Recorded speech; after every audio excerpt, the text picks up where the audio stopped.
There's a term that's become popular recently to describe internet platforms, coined by Cory Doctorow, enchatification. So it basically describes the situation where a platform starts out as being very useful, and then over time becomes more restrictive and less under your control.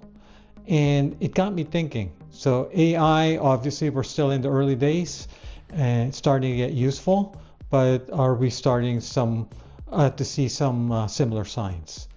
Well, one thing is that the API prices we're seeing now are probably subsidized, so they'll increase over time. Just like very early on, Uber rides were dirt cheap, right? So and then they got more expensive over time.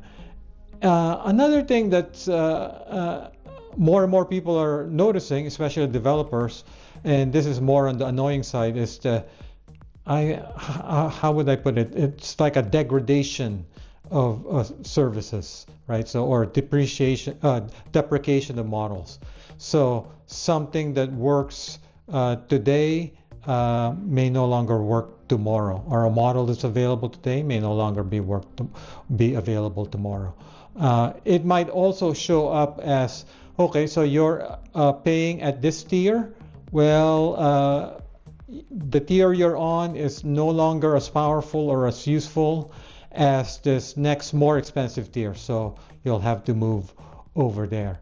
And then the other thing that obviously is clear if you use these platforms is that the model providers, the API endpoints can see what you're doing, right? So they can see your prompts. If you add more data to the context window using RAG, they can see your data. So essentially you're helping improve their model. And if they ever decide to launch a service similar to yours, they basically can follow your playbook, right? So what everyone should do is to make sure that they are as model agnostic as possible, right? So don't let a single provider's roadmap define your entire product.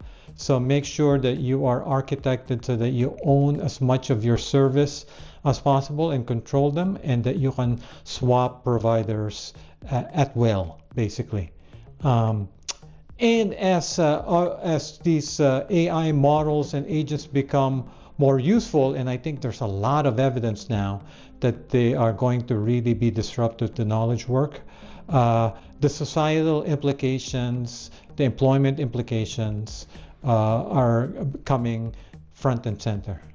That's why actually we're launching a sister site dedicated to giving you a snapshot of what's happening in the area of AI ethics, public policy, the economy, employment, and so on.